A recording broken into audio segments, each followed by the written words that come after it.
put on both our YouTube channel and the Print's YouTube channel. Okay. So, you said Jyoti is also here, no? Yeah, Jyoti will be here. Okay. So we have more than 100 people here, and then others are also following on YouTube. Okay. So very good attendance. Yes, right.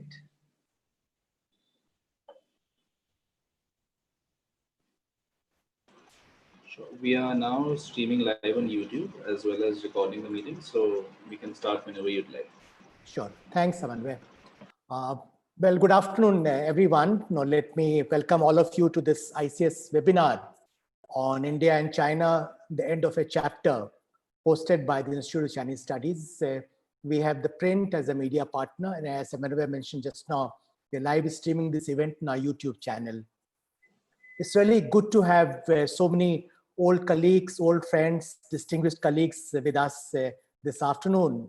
And that's because we have a very special speaker with us. Let me extend a very warm welcome to Ambassador Nirupama Rao. As you know, she has been one of our most distinguished and respected diplomats. She has been the Foreign Secretary, Ambassador to China and the USA, High Commissioner to Sri Lanka, spokesperson of the Ministry of External Affairs, and more.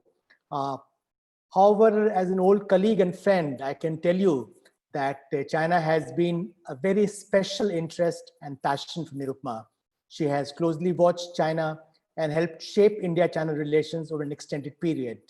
This afternoon, it's therefore very appropriate that she'll share with us her insights into the dynamics and future trajectory of India-China engagement when this relationship is poised at a critical juncture in the aftermath of the Chinese border incursions and the Galwan clash of 15 June, when there is a rethink of the entire gamut of bilateral interaction, when there is a serious talk of reset of ties.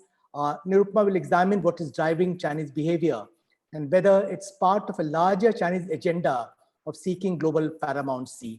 She'll also explore the options for India as we face a truly challenging situation. Nirupama, we look forward to getting your insights on these important issues based on your very rich experience and scholarly pursuits. Before I invite Ambassador Rao to speak, let me explain some ground rules.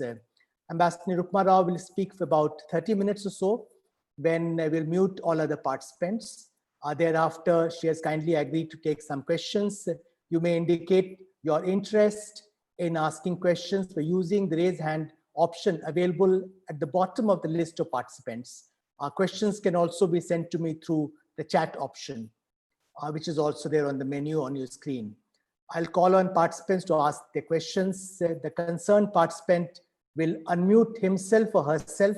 Other participants are requested to keep themselves muted so that we don't have any background or ambient noise to disturb our proceedings. Let me now invite Ambassador Nirupama Rao to make her remarks. Over to you, Nirupama. Good afternoon, Ashok, and thank you for your warm welcome and words of introduction. It's wonderful to be on this platform, and I see so many old friends and colleagues present here today. I'm really looking forward to this discussion. Thank you so much for giving me this opportunity. I've been asked to speak on the end of a chapter in India-China relations.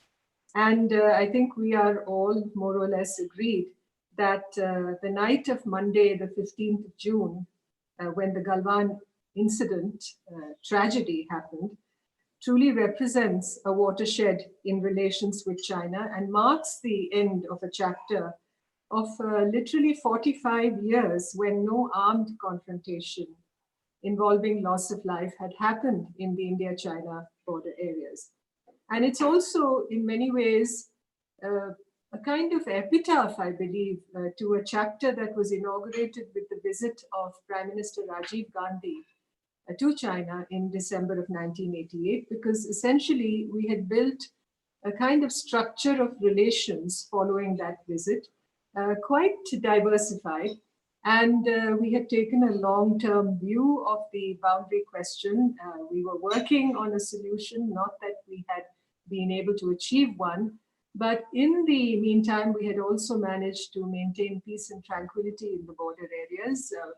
Number of agreements and protocols were concluded between the two countries that had maintained that peace and built confidence and enabled a fair degree of communication between the militaries also of the two sides.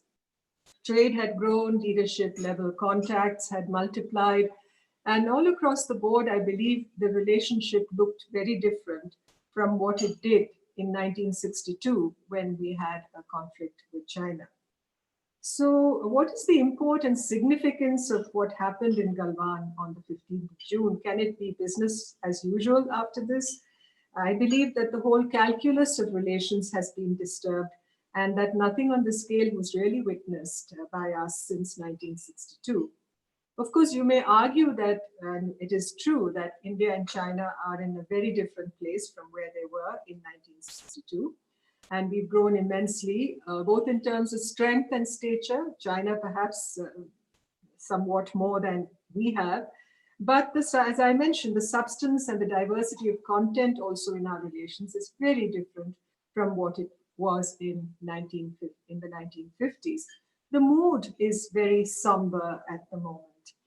And I've argued in the pieces I've written after the incident that cool-headed thinking is the need of the hour, because a reincarnated battlefront with China cannot really be blindly embraced, however much national pride and prestige are at stake. So the implications of the choices that we make now, when I say that the calculus of relations has been disturbed, have to be carefully assessed. We need obviously strong political direction, a mature and responsible deliberation, and very coherent thinking, because only these can be the keys to the handling of the situation. Lots of people have tried, and all of us included, have tried to understand what the reasons for recent Chinese behavior are concerned. Everybody, of course, uses the terms muscularity and assertiveness as attributions for recent Chinese behavior. Some say it's reactive assertiveness, some say it's insecure assertiveness, some say it's imperious assertiveness. Probably it's a combination of all these things. But two facts are certain. The Chinese are buoyed by their military and logistic and infrastructure resources and an opportunistic foreign and security policy, which has more than a leavening of expansionism, are going ahead ostensibly in the defense of their national sovereignty to show a very muscular attitude in reinforcing, as far as we are concerned, the line of actual control, their claimed line of actual control in the India-China border areas, particularly in the western sector of the border. The other fact, of course, is that India's presence in areas along the line of actual control is much more visibly asserted today because of improvements we have made to our infrastructure and the higher operational alertness of our military personnel. So these two, when taken together, have made for a kinetic additive to a situation where the two countries have differing perceptions of the line of actual control in some areas. It's variously said there are about 11 pockets along the line of actual control in the western sector where such differences exist, about 2 in the middle sector and about 4 to 5 in the eastern sector of the boundary. But it's also difficult to deny that China has paid short shrift to the factor of sensitivity in dealings with India across several fields. And that has led to an erosion of mutual trust that we have witnessed in recent years. It's interesting also that Xi Jinping, during his informal summit, one of his informal summits with Prime Minister Modi, spoke about taking a correct view about the relationship and understanding the threat perceptions from each side. Of course, the Chinese are not very open or transparent in their dialogue with us on such matters. But we are dealing with China, that is quite a different country from the first generation People's Republic that we saw in India in the 50s and 60s of the last century. And nationalism is the wolf's milk that a whole generation of post-Tiananmen youth in China has ingested. And they don't seem to realize that their newfound strength must not be seen as bullying and provocative. It's as if they have a sense of entitlement in the power of their strength and resources.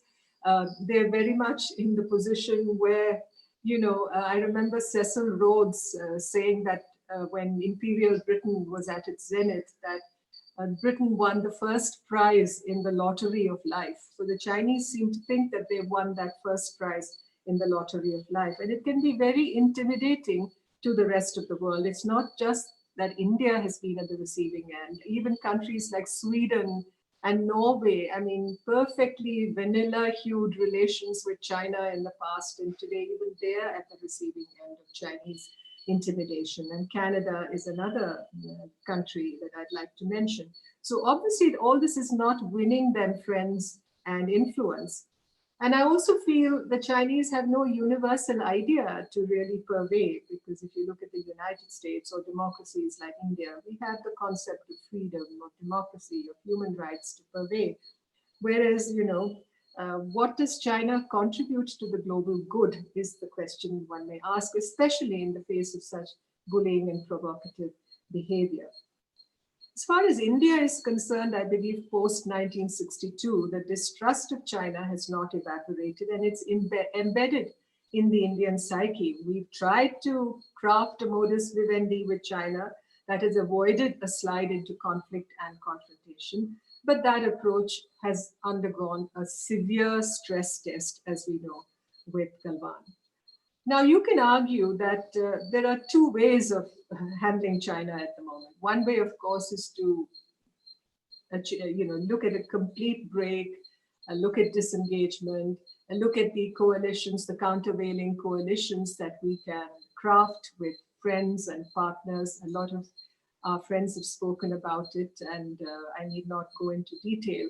But whether it's not just on military and security policy, but you can argue on trade, on investment, on innovation, on issues like 5G, and a host of ideas and concepts come to mind in this connection.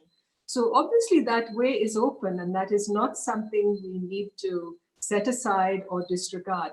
But I think for a country like India, where balance is always at the core of whatever we do, I don't believe we can avoid sober, calibrated, studied diplomacy also with China.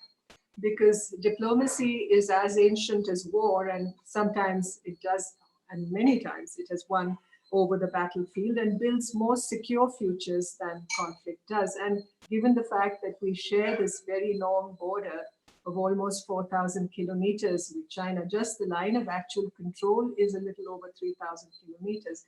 So we can't really turn our backs on China completely, but we have to see how we deftly manage the situation that confronts us, not only in the border areas, but also all across the spectrum of bilateral relations. Now, as I said, we've not exhausted those avenues for diplomacy with China. But at the same time, managing the public debate on the whole relationship will also be a challenge that we will have to address. At the same time, I feel that the public debate cannot drive diplomacy as far as our responses are concerned. But the language of Chinese diplomacy, if one talks about diplomacy from their side, essentially remains, I think, the language of the long march. It's imbued with a style that reeks of suspicion and secrecy. It's often hectoring. It aims at restoring Chinese greatness. There's a historical memory of the wrongs unleashed, humiliation at foreign hands. They've resolved that they will never go through this again. And just looking at the statements that were issued after Galwan, it's interesting to see while State Councillor Wang Yi, Foreign Minister Wang Yi, speaks of taking the big picture in India-China relations and keeping it in mind and guiding public opinion properly. At the same time, he's talking of the right and wrong that happened in Galwan Valley being very clear, obviously attributing the blame to us. But they're also talking about how the boundary question should be placed properly in the balance of relations. But it cannot escape one's attention that words like provocation, unilateral change of status quo, seriously undermining stability are all being attributed to India. And this is a residue from Galwan, but it's a residue that is obviously not going to be washed away so easily as far as the Chinese attitude to India is concerned. And a lot of Chinese language media after Galwan and writings by Chinese analysts who not only look at South Asia, but look at China's strategic overview globally, are concerned, have been talking as if to suggest that China does not see India really as a friend or partner, but more as a strategic adversary, and that it's time for China not to cede even an inch to India, that India is a country that always raises issues with China, asks for more each time. It's a country that cannot be trusted, even though a lot of people say that we, India, are essentially a secondary strategic direction as far as China is concerned. The primary strategic direction being the eastern seaboard of China and the relations with great powers like the United States. But for us, obviously, the challenge of China has to be met in many ways. And obviously, aggressive rhetoric won't bail us out of the situation. We have to deploy our diplomatic assets deftly. It calls for maneuverability, it calls for nimbleness. Our partnership with the United States is obviously a valuable asset. Over the years, we've built undergirding of an institutional framework of relations with the United States, which is certainly of a high yield nature. It has stood us in good stead. And that is something we need have no doubts or hesitation about in pursuing more assiduously. And it is time that we ensured more high visibility to the strategic and defense interaction that we have with the United States. I noticed that the aircraft carrier Nimitz and our Navy have conducted some naval exercises near the Andamans, according to a press release from yesterday. So, and there is great, as we see, leadership level trust also between Mr. Modi and President Trump. We'll have to see what the presidential elections in the United States bring, of course, by the end of the year.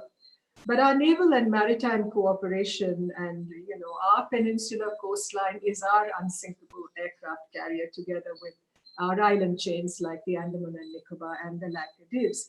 So our naval and maritime cooperation with these friends and partners and with democracies, particularly Japan, and a more energized Act East policy should be in the line of vision of the Chinese. I know they're terribly insecure about this, and perhaps a lot of their hostility to India, in a way, the mother lode is the US-China relationship. People may talk about Article 370, the reorganization of Jammu and Kashmir, the infrastructure that we have built along the line of actual control. The latter could be a cause, but I think also ultimately the great insecurity and unease that the Chinese feel about the US-China relationship cannot be set aside. And we should understand that we have much to gain from that relationship. We also need to pay attention to our relations with the European Union and its leading members like France and Germany, and of course the UK, now that it's out of Brexit, but still an old partner. And we need to build more multilateralism strengths in what we do, and to the concept of equality and mutual benefit in the international sphere. On the geo-economic front, we have already begun to assess our trade and investment relations with China and the interests of Chinese companies operating in India. And obviously, we need to drive a much harder bargain. I'll come to trade shortly, but I think there is no option for us, even as we build our countervailing coalitions, to deal with China with patience and great sobriety, with full awareness of the past in our relations and the lessons to be learned by both sides from it, and the realization that the present and the future of this relationship is going to be very difficult and complex. But ultimately, we have to develop our own economic and strategic strength as a country so that we are better and better equipped to withstand the threat with China. So there's no diplomatic talisman to solve problems that either country has unearthed. But I think, when it comes to a school of foreign policy that we need to follow vis-a-vis China, it has to be realism. Realism about our relative strengths and weaknesses vis-a-vis China, and how we deploy our not inconsiderable assets in a manner that make our movements on this diplomatic and strategic chessboard more effective. Obviously, we need to de-escalate tensions along the line of actual control. That process is ongoing. And I hope that we will be able to create that zone along the line of actual control that prevents incidents like Galwan happening again. But there's really no gainsaying that tensions will evaporate, because winter is around the corner. Maybe we'll see some kind of a quietness during that period. But, transgressions by China across the line of actual control have really grown steadily over the years. And there's no denying the fact that these tensions could rise again. And they will test our capacities, I'm sure, to the utmost. Now, I'll just speak briefly about what some Chinese analysts say about India. It is a bit concerning, and we have to obviously ingest this and factor it into our responses too vis-a-vis China. The impression that China feels strategic friendship with India is untenable, that it wishes to maintain the struggle on the ground without triggering war. And that really means, to take off from what I just said, more friction and more of attrition along the line of actual control. Obviously, we see the suspicion on the Chinese side, and we have it also about each other's strategic ambitions and intentions. But ultimately, I think we need a peaceful boundary with China. I mean, we have a lot to fulfill internally and complete our external balancing. But it's not going to be easy, because we are dealing with a China that is striking numerous self-goals with its hyper-jingoistic attitude, diplomatic opportunism, military adventurism. We need, as one of our retired army generals said recently, strategic rebalancing. We need to create more capabilities on the military front. And we will have to be prepared to deter Chinese aggressiveness along a number of pressure points. Our infrastructure along the line of actual control, the building that we are doing, will have to be completed. I know about out of the 73 roads that we planned to build along the border, along the line of actual control or in areas close to it in Ladakh, 62 have been completed. That, I think, will have the completion of those projects, remaining projects will have to be taken up in mission mode, really. And we'll have to pay much more attention also to strategic communication and information warfare.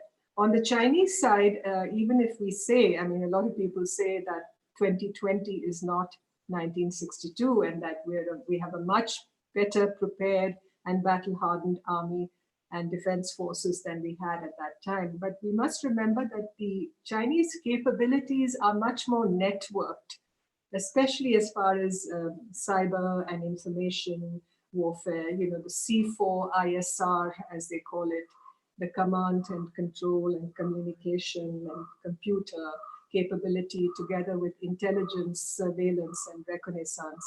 And I think on our side, on the ISR side, on information, intelligence, surveillance, and reconnaissance, I think we really need to hone our capacities.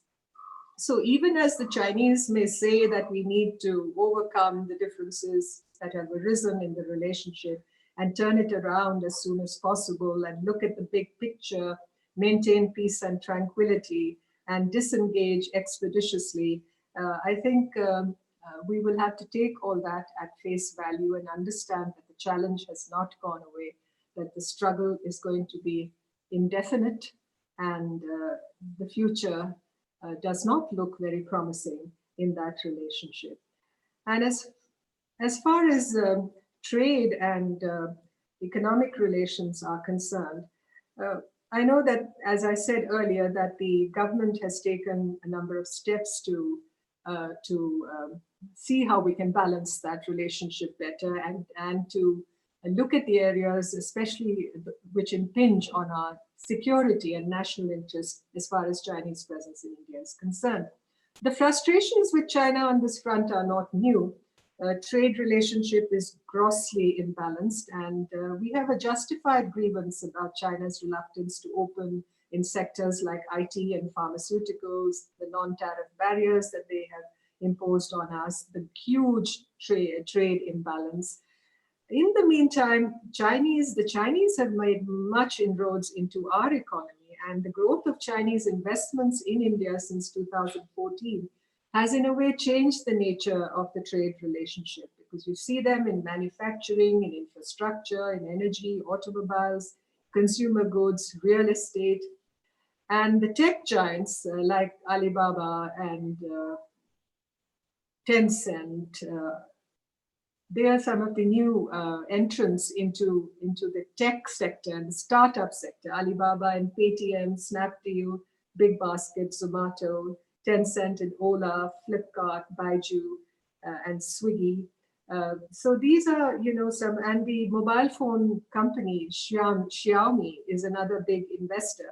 So they're looking at a long-term presence, obviously, in the Indian market. And one of the studies by Gateway House in Bombay recently mentioned that Chinese funding to Indian technology startups has made an impact disproportionate to its value, given the deepening penetration of technology across sectors in India, that China is embedded in Indian society, economy, and the technology ecosystem that influences it. And you look at the Chinese smartphone presence, in another 2 or 3 years, it should go over 50%, and it's going to spread into many sensitive areas along the border, especially in our Northeast. And I think we have to weigh these impacts very, very carefully. But so therefore, the dependence on Chinese goods and growingly, you've seen the rise in Chinese investment. All this has made a huge difference.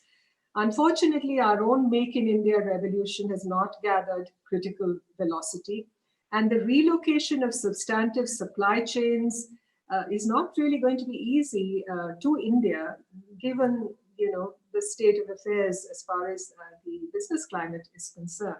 So we have a long way to go to upgrade our infrastructure, including our ports, improving labor productivity, the ease of doing business. And we have a trend towards economic nationalism in the country. And that is a bit of a contradiction, because how do we build our capacities unless we also think of the virtues or the advantages of more globalization, without China, of course. So there's need for more coherence and credibility, and a less of a muddling through, I think, in the building of our capacities. And the special stress created by the pandemic doesn't make things easier for us, because we have to address, and also we have to address the agitated public mood in the wake of the recent confrontation. So, so it's a wide spectrum that we are looking at: external balancing, the partnerships that we have to strengthen further, the kind of actions that we need to take to secure advantage and to build more capabilities. At the same time, the whole process of transformation within that still remains incomplete. If we have to build the strengths, I remember that at a point of time 30 years ago, where India and China were essentially equal to each other in terms of economic capacity, and how our paths have diverged since then. Many lessons to be learned from that also. So as I'm sorry to have presented a rather gloomy picture, but I think most of you would understand where I'm coming from. We need a very nuanced and well-defined approach when it comes to dealing with China, as many countries need today. We're dealing with a country that has decided, I think, despite the pandemic and despite all the difficulties that China and the world face today, to display patterns of behavior that are difficult to fathom, but are possibly attributable to this sense of bloated sense of self and over entitlement, and trying to opportunistically use the kind of disorder that you see globally, especially with the retreat of the United States in some ways, in many ways, I would say, which China has taken advantage of and perhaps misread to some extent also. But obviously China is taking advantage of these openings to really behave as the new outlaw really on the global stage, because there's no respect for international law, codes of conduct, recognized and accepted rules of behavior. So ultimately, I think our solution is, while we seek de-escalation of tensions along the border with China and to ensure that situations like Galwan do not happen again, but also at the same time understand that that chapter in bilateral relations that we had that was the essential operating system for us since 1988, has come to an end. We will have to reduce excessive dependency on China when it comes to imports. We will have to strengthen our own regulatory environment and make India a better place for doing business. We have to really act across multiple domains. First of all, of course, we have to deal with the challenge of the pandemic, and that's a global challenge everybody faces. And issues like global health governance, strengthening multilateral institutions like the WHO, for instance, is something that India should pursue. In that sense, we perhaps diverge somewhat from the Trump administration, but then every country has to look out for its own interests. I've not mentioned issues like Tibet and Taiwan, which are core interests for China, but people often ask whether there's scope for us to change our policy approaches to these issues. Maybe we can discuss this during the question and answer session. I'm sure there'll be a lot of interest. I think I should stop here because I've spoken for almost half an hour, if I'm not mistaken. Ashok, am I right?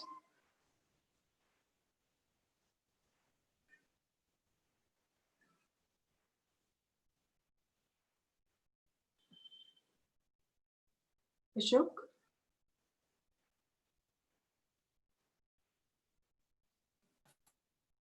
Can you hear me?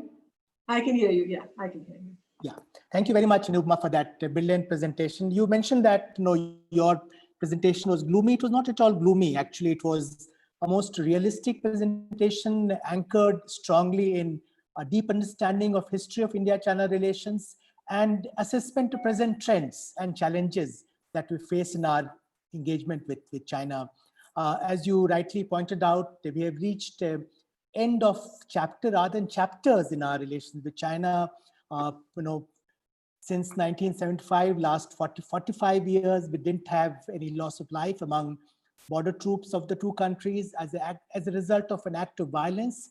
That chapter is over. Another chapter which is perhaps over is what began in 1988 during Prime Minister Rajiv Gandhi's visit to China, with which you were closely associated. As you rightly pointed out, the calculus of relations between India and China has been deeply disturbed. And today we are dealing with a different China, a China which is more assertive, a China which is intent on committing self-goals, a China which is hyper-nationalistic, a China which has, as you put it, a sense of, bloated sense of entitlement, which is driving its policy. On our side as well, distrust or mistrust of China is deeply embedded, and it has become much stronger in the aftermath of what happened on the night of 15-16 June in Galwan. So what is required today, as you rightly argued, is a nuanced and well-defined approach towards China, deployment of matured diplomacy vis-a-vis that country, while taking on board, strong public sentiments, but not letting them govern our policy towards China. I think that's going to be a big challenge. You've given some very valuable, sensible suggestions on how we deal with China in months and years to come. Thank you very much for that presentation. Nirupma, can I use my prerogative as the chair and ask a couple of questions? One question that I have for you, you have been engaged with India-China relations since 1980s. Can you recall any of the situation when the relationship was equally fraught or challenged? How will you compare the current crisis of the Wangtung incident of 1986 and its aftermath, which you helped handle at that time? What will be your comment? Yes, Ambassador Nambiar is also here, so he handled that issue even more than I did. I was director at that time in the East Asia division. Yes, I think the world of Sundarongchu was a very different world from the world of Galwan, or even the world of Doklam, I would say. I didn't mention Doklam in my remarks, but obviously it will come up in the discussion, I'm sure.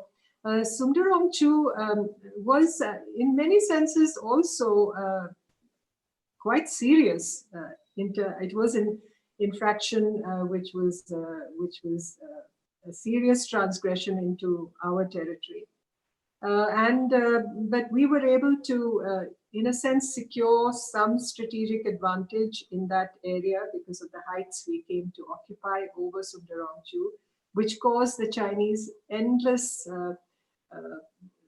trouble and discomfiture, let me say, and they never lost sight of it in all the diatribes and the protests that they directed against us. They told us we were jockeying for positions.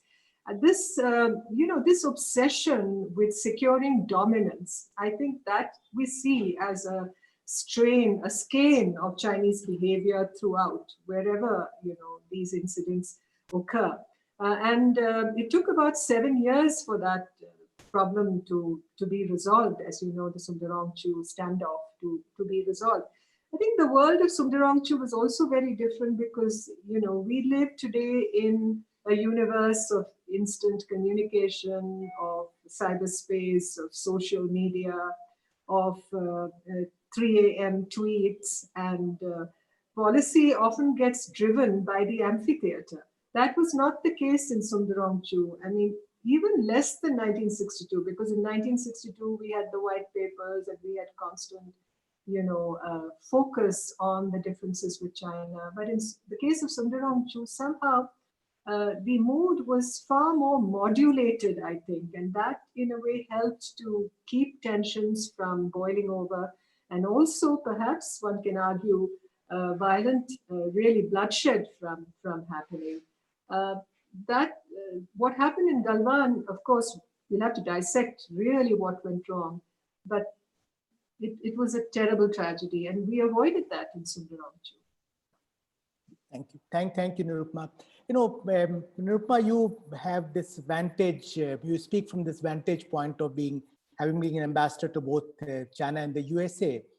Now, speaking in London yesterday, US Secretary of State Mike Pompeo said that the United States wants to build a global coalition to counter the Chinese menace. There are signs of countries with shared concerns about China's assertive behavior acting in concert. You also, in your remarks, referred to countervailing coalition. Where do you see India fitting into this emerging scenario of countervailing coalition or coalition to counter China's menace? How do we fit in there? Well, I think the United States certainly hopes that Barkis or India is willing as far as this is concerned. I think, as I think our former Foreign Secretary Vijay Gokhale said last year, I think it was, that we practice alignment based on issues. And I'm sure that even when it comes to building this global coalition against China is concerned, there will be issues on which we see concordance with the United States and other countries. But I have one note of caution, and I'm not the first to sound this. I think the United States should be careful about not commandeering, the whole, what shall I say, leading, this flank or this whole group against China. I think it has to win the support of the countries in the region, and we are the Asians who live here, who have to deal with China on a daily basis. And I'm sure a solitary voice or voice in the wilderness when it comes to this, because other countries, fellow democracies, the Japanese, even the Australians and the Southeast Asian countries, the ASEAN, which is our primary partner in the region, they will all have well-founded advice to give in this regard. So I think we have to move resolutely, but also we should move carefully. Thank you, Nirupama. Well, I have many more questions, but I should not monopolize this conversation. So let me now open the conversation for questions from the floor. I'll begin by inviting Jyoti Malhotra, National Strategic Affairs Editor of our media, to ask her questions. Jyoti, over to you. Thank you so much, Ashok, and Nirupama, wonderful to see you again online. My first question is about Defense Minister Rajnath Singh's remarks. He was in Ladakh a couple of days ago, and he, when he met the soldiers in Ladakh, he said that talks are ongoing between the two countries, between India and China. Lekin main kuch guarantee nahi le sakta. So, what would you say to that? I mean, is this a realistic position? I mean, are we supposed to be concerned about what he said? That's my first question, and I have one more, if that's okay. Okay. Well, I think the defense minister is obviously being realistic, and he's not, driving up our expectations too high. I'm sure these discussions with China at the military commanders level, as also within the working mechanism for coordination and consultation on border affairs, are concerned. And these are difficult, protracted negotiations that are going on. And I'm sure everything must be focused on the extent of disengagement that is now possible, and whether the Chinese are willing to vacate those areas along the line of actual control that we perceive to be on our side. I think really the crux lies there, and to what extent satisfaction and success can be derived on that score will be the issue. So he's right, he's not driving up our expectations, and he says there's no guarantee he can give. I think he's being honest, really. When you say willing to vacate, I mean, what does that mean? Is there a possibility that they may not vacate? Especially in Pangong, so we know those fingers, are people going up to finger 8, and the Chinese now having come up to finger 4, they've only gone back to finger 5. So in the Pangong So area, I mean, it's been a steady sort of hemorrhaging really of our positions, and the Chinese have ingressed, and it's all, about gaining dominance and the strategic heights, as it were. All along, whatever experience I've had with the Chinese, from the old days, has been all about this. And then they gave us certain descriptions of their claim line, as they call it, which they say corresponds to the line of actual control, apart from Demchok in the western sector. They gave us descriptions, but I think they've taken advantage of subsequent improvements in knowledge of the terrain to, in a sense, reinterpret their line of actual control along features that provide them with that strategic dominance. And that should be very worrying for us, because the Darbuk, Shiok, Daulat Beg Oldie Road, for instance, we just inaugurated last year, runs along these areas. And the Chinese, given, their sense of how they perceive our intentions, are trying to gain a dominance in this area. So that's really what I mean. And I have a third quick question. You Please, go talked ahead. about, both sides. Well, India, looking at the reality on the ground and moving cautiously. So I'm wondering about the Dalai Lama. Now, you've known him well. A lot of people in this webinar also know him really well. But do you think talking about the Tibet issue or the Dalai Lama, forget about Tibet, because Tibet, in 2003, you said the TAR was part of the People's Republic. But is talking about the Dalai Lama a red rag to the bull? And therefore, should you not talk about it at all? Yeah, the Chinese are, I mean, I don't think there's any other country in the firmament which is as thin-skinned as the Chinese. That apart, I think when you talk about Tibet, they have never wanted to understand, I think, where we come from, even though we essentially, conceded that Tibet was a part of China way back in 1954, assuming that our boundary with China was also thereby settled. No amount of reassurance on that front has really helped in terms of our, recognizing Chinese sovereignty over Tibet. The presence of the Dalai Lama in India is a thorn in the flesh for them, but the Dalai Lama is precious to us. He's a revered spiritual figure, and we should have we shouldn't be ashamed about saying that out loud. I often wonder why our Prime Minister didn't even send a birthday greeting to the Dalai Lama this year on his 85th birthday. Correct me if I'm wrong. But here you have a person who says, even though his body is Tibetan, he's spiritually and mentally an Indian, that he's devoted to the spirit and freedom of our democracy. Our own people hold him in such deep veneration. So I've been one of those who've advocated that it would be a good strategic move for our government to consider granting the Bharat Ratna to the Dalai Lama, even if everybody may not agree. But I really think he's a moral exemplar and, most importantly, one of the most important historical figures of our time. And he's identified himself so closely with India without any political motive. That has to be underlined. Thank you. Thank you. Thank you, Yoti. Nirupa, we have a large number of questions in the chat box. So what I'll do, I'll invite people to ask their questions, but keep themselves as brief as possible, so that our speaker has more time to respond. Can I begin with General Dipankar Banerjee? General Banerjee, would like to pose your question? Unmute yourself.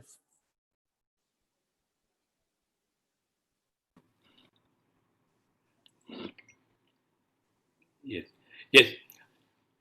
Mr. Rao, it's been such a delightful presentation and so informative. My fundamental question really is China, under the concept of the Tianxia, or the mandate of heaven, do they really consider other nations of the world truly equal in their own level, or do they still consider the mandate of heaven on China as the defining factor in their relations with the external world? And along with that, if I ask the second question as well, you did define the 15th of June as the end of the chapter. And I think all of us here will agree that that was a very significant moment. But is it really the end of the possibility of any cooperative relations with China in the near term? Are there possibilities or overcoming this particular incident and getting back to things as they were just before this? Thank you. Thank you, General. It's wonderful to hear from you after quite a long time. Glad to know you're here. As far as the Chinese concept of Tianxia and the mandate of heaven, and whether they consider other countries as true equals, even setting apart, their civilizational worldview, I think even the China of today really doesn't consider any country as its equal. It has tried to, at least in the recent years, benchmarked itself with the United States.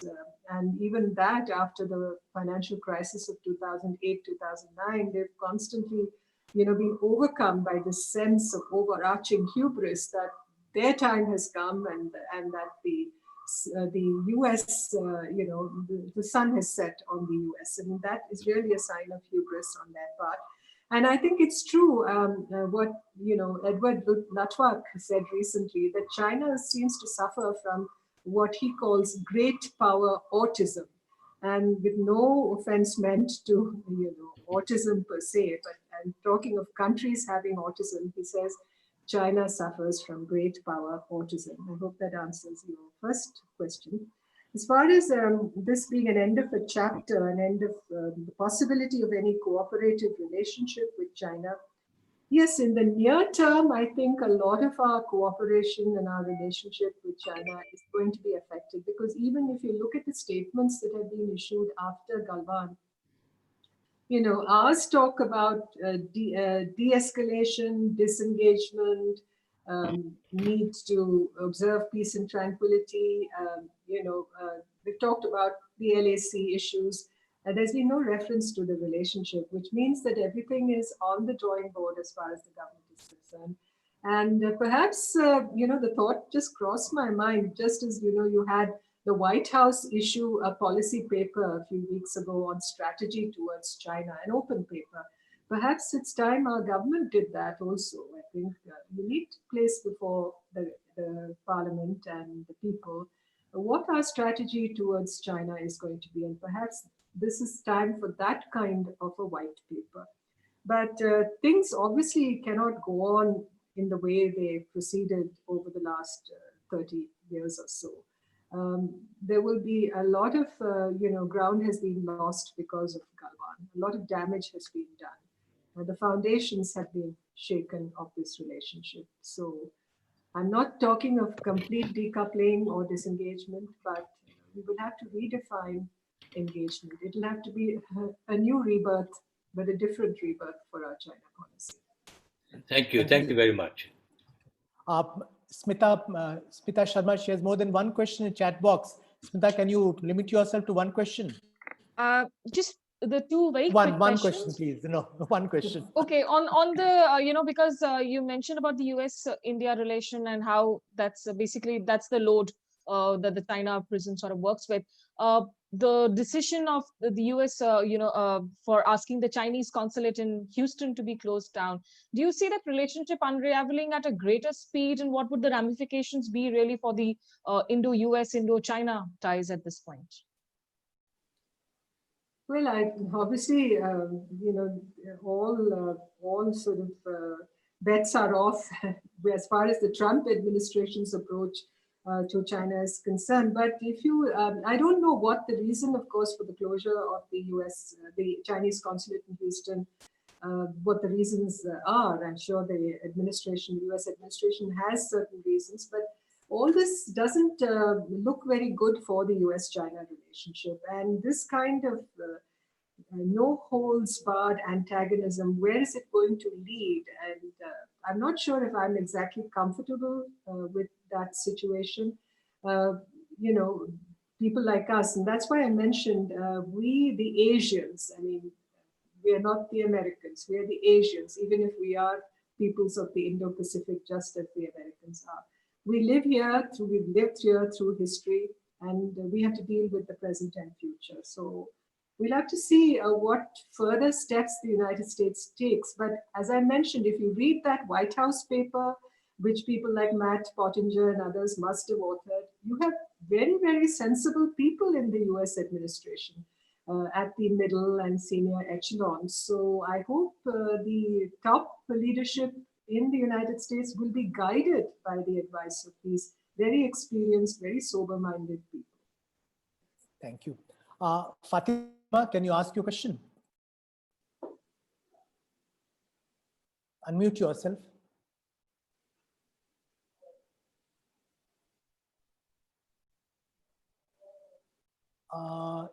If not, can we go to Asma Masood? She has a question. Thank you, Ambassador. My question is that now, as relations, the chapter between India and China, and the old chapter may have closed, a new chapter is being written in Iran-China relations. Can you kindly share your views on this and the impact on India? Thank you. We talked about Pakistan, of course, there's Afghanistan, now Iran. So China is building its own countervailing coalitions, it looks like.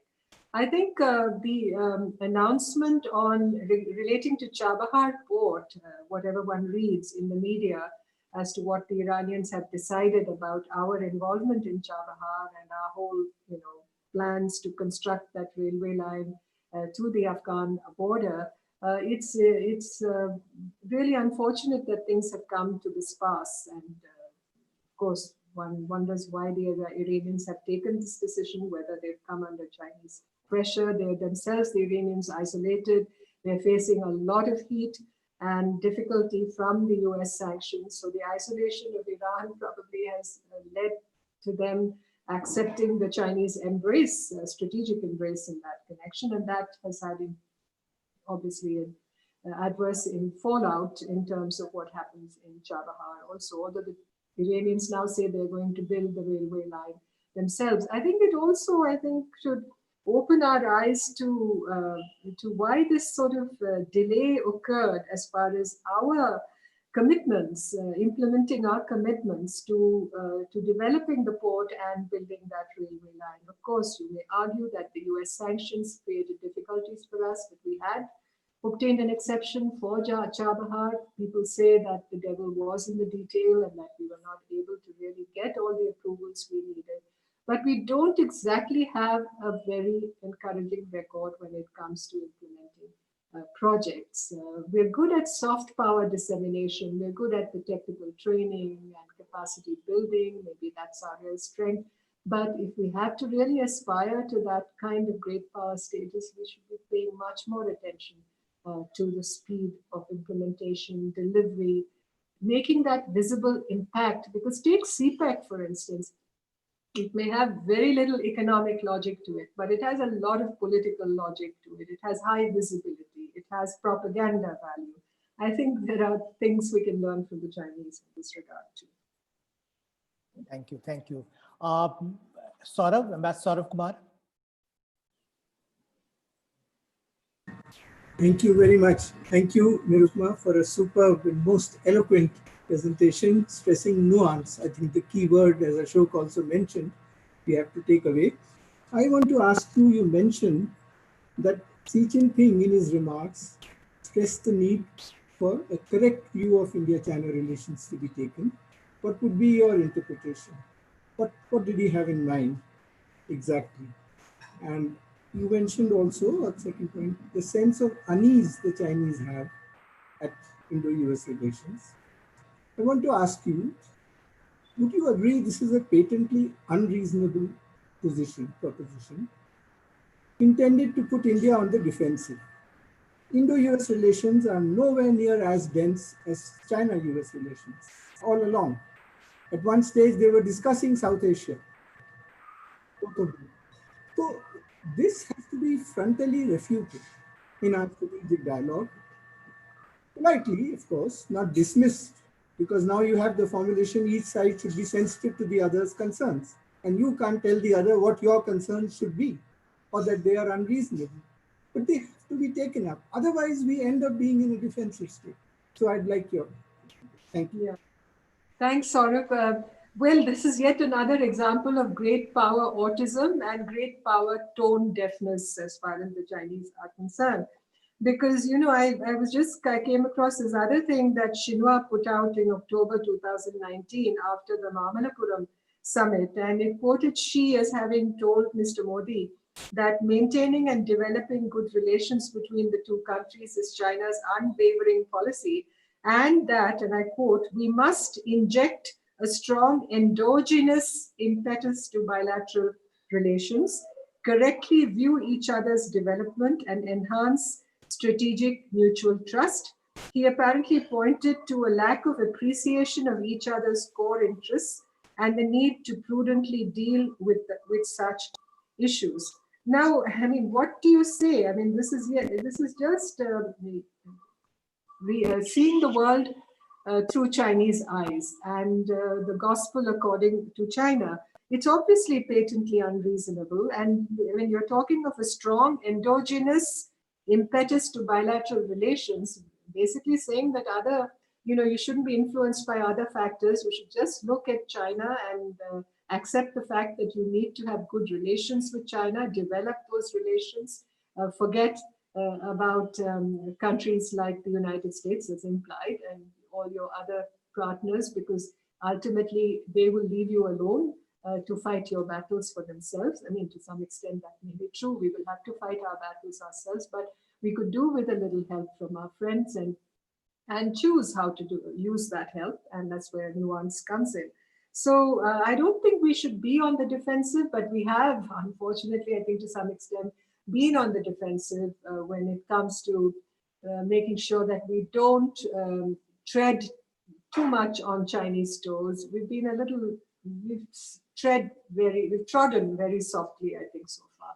But I think we should have learned our lessons from that and understand that we need to look out much more astutely as far as for us in the defense of our own interests, rather than being on the defensive about what China says. So where are our counter formulations to that formulation? Our counter formulations is that we, through our actions, I think the actions we take, and not to be looking over our shoulders constantly at what or how the Chinese may react, but that will involve, of course, strengthening our capacities also to deal with China. By asking the lady ambassador in Beijing to present herself in the Foreign Office past midnight? Well, I told you that was a sign of us being somewhat, always being a goody two shoes when it came to China. Thank you. Thank you very much. I can't hear. Ashok, unmute. You have to unmute. Yeah. Commodore R.S. Vasan, you have several questions in chat box. Can you limit yourself to one question? Good evening, Ambassador, and thank you for that wonderful presentation. I have many questions, but let me restrict to one. We have tried this business of balancing our act with China for decades with no end in sight. The only beneficiary has been China. It's been a one-way traffic, and therefore I think this is an opportune time for us to move away and not keep on going back to the old ways. That has not helped us at all. Not once have we been supported in any of our international aspirations. The trade deficit is growing. So where have we gained with this so-called balancing with China for over 6 decades? So your comments on this, please. I think it's time, in my opinion, to move away and shape new alliances and relations. I completely agree with you that we have to shape new provide more substance to the partnerships that we already have, and provide more ballast to those relationships. I don't think we would use the word alliance. We haven't gone that far down, although there are people in the United States that perhaps advocate that word a little more strongly after what happened in Galwan. But I agree with you. That's why I said that white paper on what our strategy towards China is going to be needs to be written and needs to be considered and needs to be deliberated upon. You're right. We haven't, got much benefit, but we've managed to maintain peace and tranquility on our borders with China over the last few decades, and that was certainly a benefit. And I think we built a management regime, even to the extent that at one point, in 1996, what Jiang Zemin told the Pakistanis, that they need to take a long-term view of this relationship, then that they need to shelve problems that cannot be solved immediately. So we had those high points also in that relationship with China. You can't say that we didn't have any benefit or any gains achieved from the relationship that we maintained with China over these last 30, 40 years. I think all the efforts that many of us in this meeting put in should not have come to that note, I think. I think they were useful, and we must understand that and give them their due place in history. I believe we need to do that. But then, yes, the door is open now. The future is waiting to come in. And how do we mold that future in order to defend our interests more effectively? And so all across the board, whether it's political, economic, infrastructural, investment, multilateral, the coalitions that we want to build, and strengthening our own internal environment. I mean, at this moment, it's all very well to say that, we will take on the Chinese, fight them on the trenches, fight them on our coastline, fight them in the air, fight them in space, and just to paraphrase Churchill. It's all very well to say that, but I think understand also the ground beneath our feet and understand what our strengths and our weaknesses are, and then take a considered decision. Thank you. Well, next I'll invite Ambassador Suresh Goyal to ask his question. Suresh. Thank you, Ashok. And Nirupma, good afternoon. Good to see you again after a long time. Nirupma, my question is more really counting on your experience. I think besides Ashok, you are the one person here who has the longest experience of dealing with India-China relationship. Now, my question really is that if you look at the contours of the relationship over the last 40 years, there were great hopes from 1980s onwards, 88, the visit, and even in 2010, when you were the foreign secretary, there was an expectation of a breakthrough in the relationship at that time, in the sense of moving forward. So what happened? Suddenly that the relationship has nosedived in this manner. Have we missed something somewhere in terms of working out what possibly could have been achieved and where we have missed? I think this challenge between India and China always ran across the spine of Asia, as Jawaharlal Nehru said long ago. And mind you, he was the architect of our friendship with China, and everybody sees him as that romantic idealist. But I think from the beginning, India did sense that, that challenge that confronted us when we had to deal with China. So even when you talk about, the breakthroughs in the past, or the impending or the promise of breakthroughs in the past, I think something always held it back. And I think it was this acknowledgement of the very deep differences that exist between the two countries, whether it's in terms of their political outlook, whether in terms of their outlook regarding their place in the world, their policy orientations. There's so many areas of difference. So I've never been, I don't think any of us could have afforded to be, overtly idealistic about the prospects of a relationship with China that was, all good, all settled, all resolved. I think we were never too near that in the past, and I don't think we're going to be too near that in the future also. So it's this kind of Trishanku Swarga in which we have to live, I think. Can I now invite Ananta Kumar Giri to ask his question?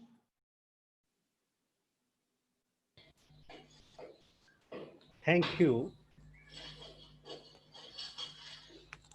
Thank you, Ambassador Rao and friends. I had a first question about universality and understanding Chinese civilization. But my second query is in terms of our own neighborhood. Since China is also now inviting Bangladesh and Sri Lanka and Pakistan, now why India is doing, India does not have a moral and including strategic responsibility to do much more creatively, revive SAARC as an institution of regional development in which India would play a major developmental role. So I request your thought along these lines, please. I definitely think that we need a much more enlightened policy towards our neighbors. I completely agree with you. And but our neighbors have also tried to use various cards against us, the China card being one of them. So I noticed the other day in something I read that one of the suggestions that had been put forward is that, although this may have changed after Galwan, why didn't China and India over all these years establish at least a communication channel between themselves about South Asia? our intention was always to exclude the Chinese from South Asia. China's membership of SAARC was considered, and ultimately they became observers. But we never had that kind of exchange of views, and that perhaps could have provided some kind of a balance and some sort of counterweight to what our neighbors were trying to do vis-a-vis us. Leave aside Pakistan, but the other 6 South Asian neighbors that we have. Perhaps we should have tried that approach, sharing information, sharing assessments of how we looked at the region. But that did not come to pass, and I really don't know how we are going to deal with this aspect in the future. But as far as South Asia is concerned, it's meant to be that integer that we have never really been able to achieve. And I think a lot of the perhaps responsibility for that perhaps lies with us, the lack of connectivity, the lack of pursuit of integration. We have been too consumed, I think, with our own sense of bigness in South Asia. Ambassador Rajiv Bhatia. Thank you very much, Ashok, another winner for ICS today. And thank you, Nirupma, for a very insightful and educative presentation. I have to request you to reflect on 2 of the major powers in the world today vis-a-vis China. One is the US.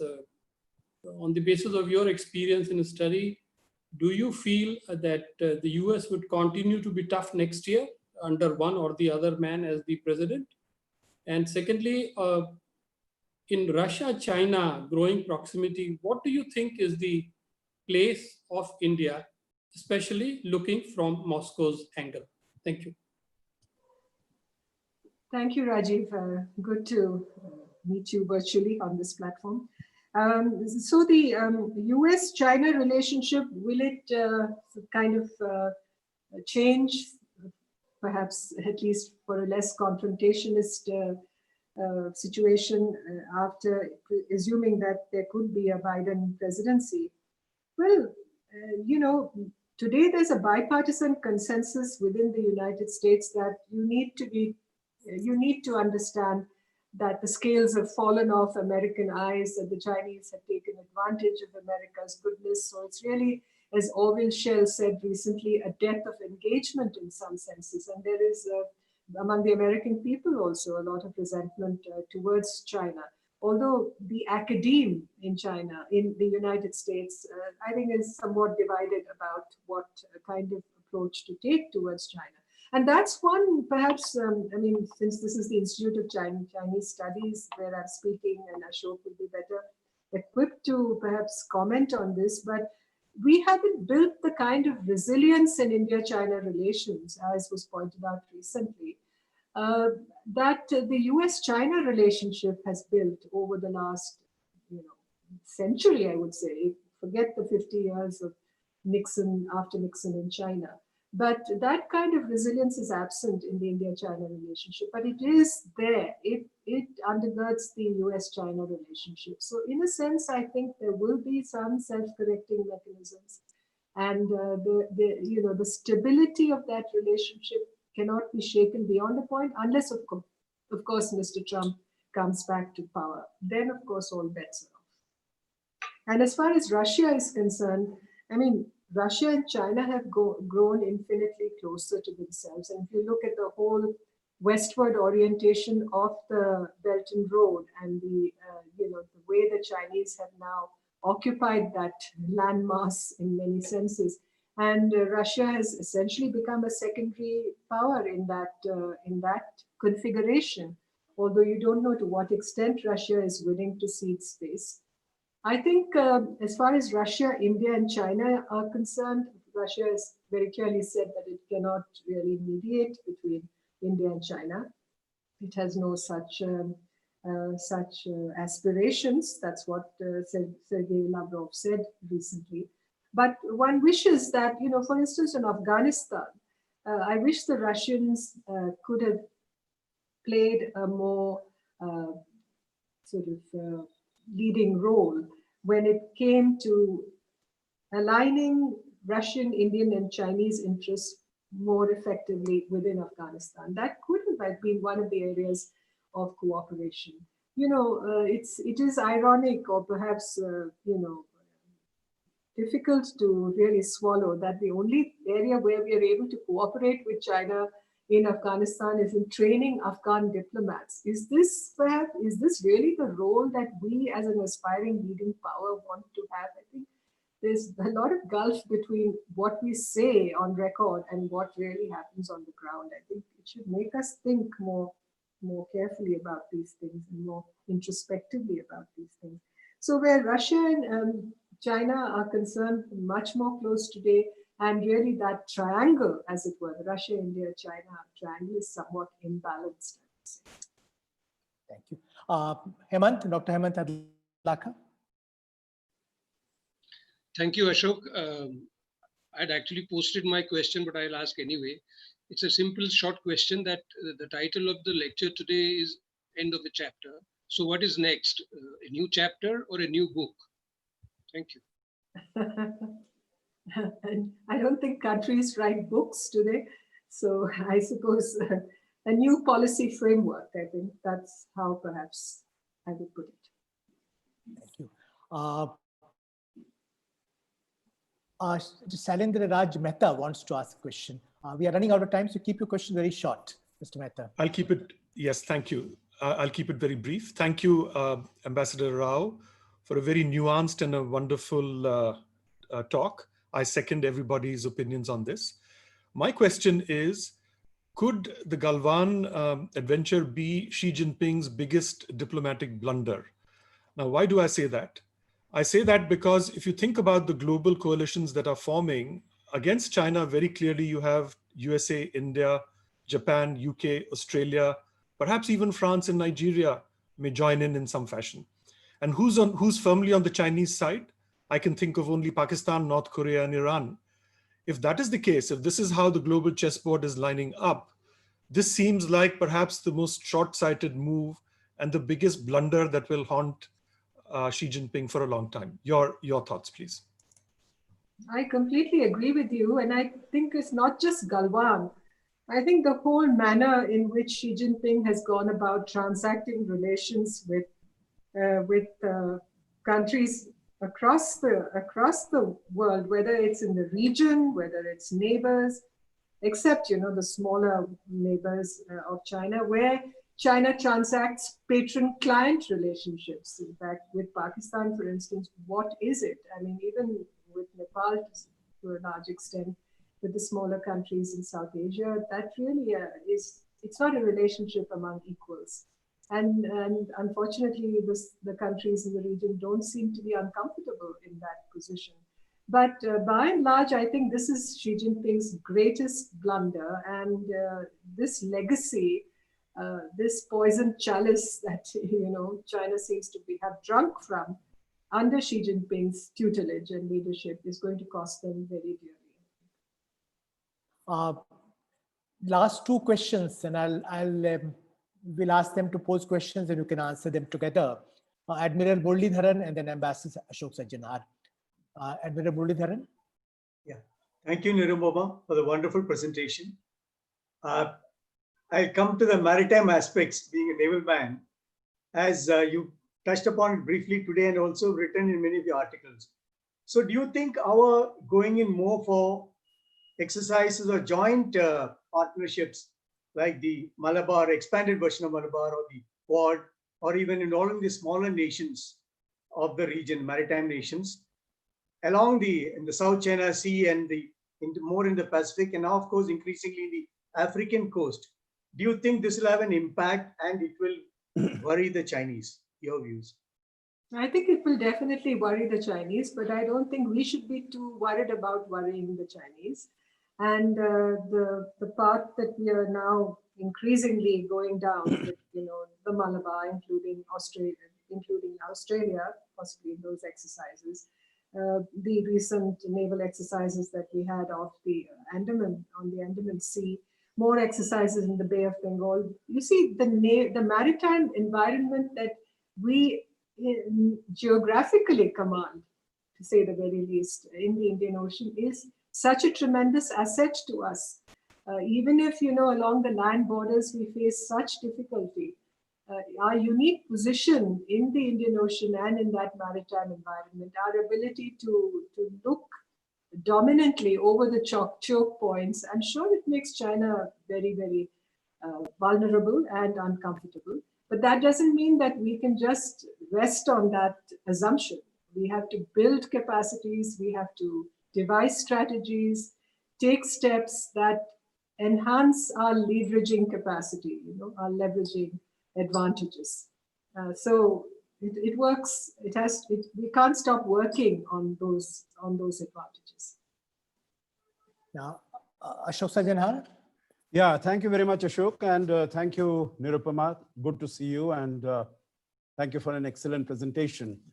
The question that I had posted has already been asked by Ambassador Rajiv Bhatia, so let me pose another question to you.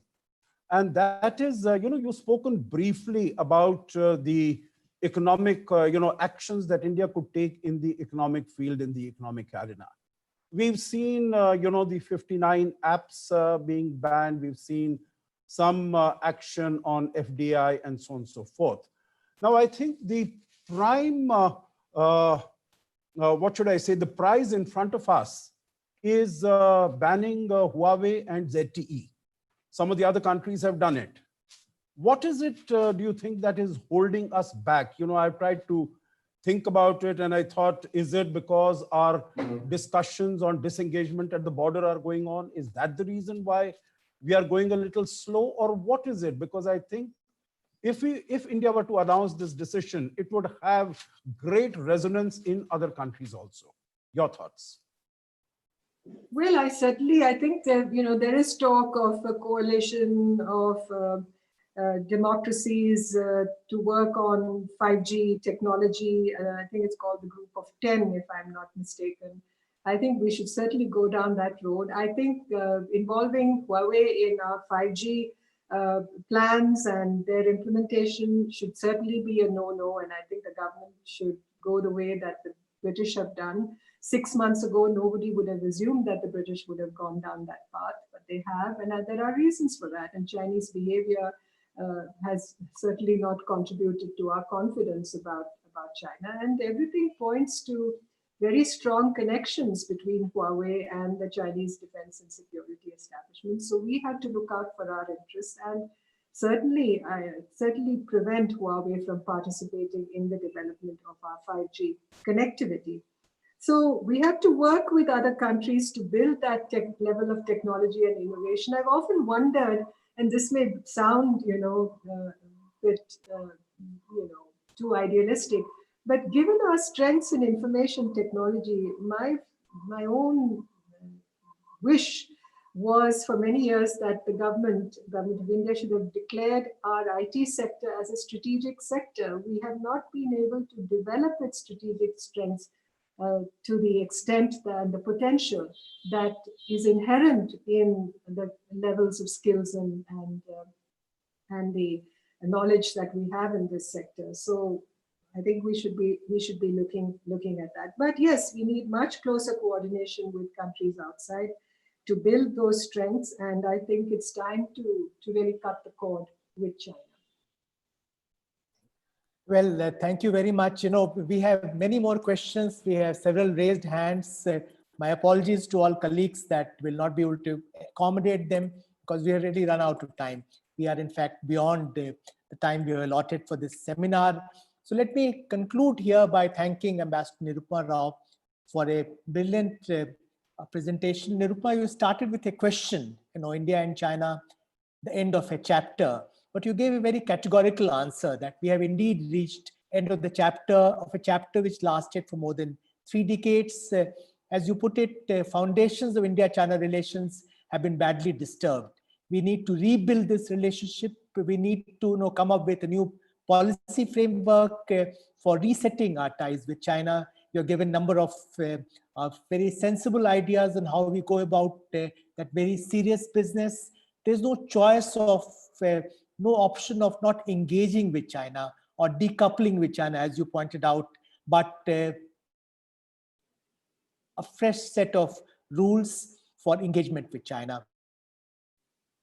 will continue. In the meantime, thank you very much, Nirupma, for your presentation and the way you dealt with various questions. Let me also thank all the participants. We're very fortunate to have a large number of very well-informed, enlightened, colleagues who took part in this discussion, adding to the value of conversation we had this afternoon.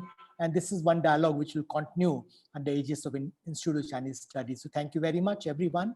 As I mentioned earlier, this dialogue was being live streamed on YouTube. We'll also put the recording of the conversation on our YouTube channel, as also on the YouTube channel of a media partner, The Print. So you can refer to this at your leisure in future as well. Thank you very much once again. Thank you so much, Ashok, and thanks to everybody who's here today. Stay safe, stay well. Thank you.